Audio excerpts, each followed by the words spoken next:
It's another delicious day here in the Let's Make Food from Food Kitchen, and today we are making simply pumpkin puree. Now this is a sugar pumpkin. They are pretty commonly seen around the grocery store, so go ahead and pick one of these little ditties. Oh, that was awkward. I'm sorry. I am just going to cut the top off and stick it in my bowl, and then I'm going to cut it in half. Maybe I'll cut it in half. And expose the inside. The next thing I'm going to do is take my spoon, hit my bowl with it, because we want to make sure it makes the right sound. And we're just going to scrape all of this out. Has anybody tried, I've seen it lately, where you take the mixer, the hand mixer with the beater attachment and cut a carving pumpkin, like cut the hole in the top, and then you take the beater and it gets all the stuff out? I don't think that works as well for these small ones. Maybe it does, I don't know. But I think when we carve pumpkins next time, that's what we're doing. It just seems like so much less work. You can do a couple of things too. So you have some seeds. You can toss them, but why would you do that? You could take the seeds and roast them. You could give them to the deer if you have deer in your area. They like the pumpkin insides. Okay, one's done. On to the next half. I'm not gonna make you watch all this. I'm gonna skip ahead for you. Okay, got everything out of there. I have rinsed my hands, and now I'm gonna take the piece of foil I grabbed when you weren't looking and just cover my pan with it. Like so. All I need to do now is put my pumpkins upside down. I'm gonna bake them 350 for about 90 minutes. They should be fork tender. That's what we're looking for our end result. So I'm gonna get these going and I'll see you in a little bit. All right, we're ready to finish up our pumpkin puree. And a lot of times you don't even have to actually puree it. So let's just actually I'm gonna turn this sideways first so I have some room to work. Working smarter. I just wanna lift this up and hopefully, oh yeah, it's just gonna come right on out of there. You just wanna scrape the skin off and not have any of the skin in your bowl. There we go. That can come up too if I can get it to separate. This is really easy to do.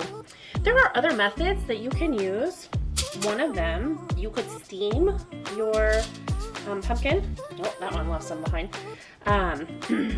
If you just get one of the steam baskets, if you already have one, and put water in the bottom of your large pot, put your steam basket in there, and have the water not past the bottom of the steam pot.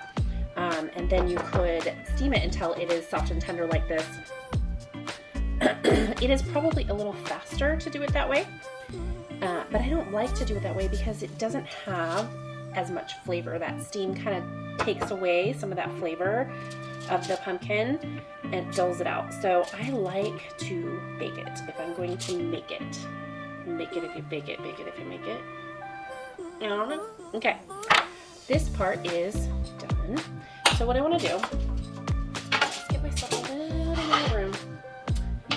And I just want to mash my pumpkin and just make sure that it's cooked enough that it becomes puree just by doing this.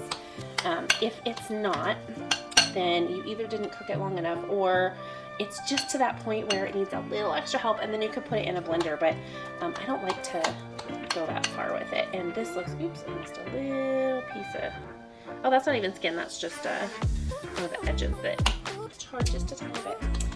But I don't want it in my pie because then it's not as smooth. So this consistency, I'm just gonna get my finger dirty. If you look, it's very much like puree. So this is ready to use for your pie.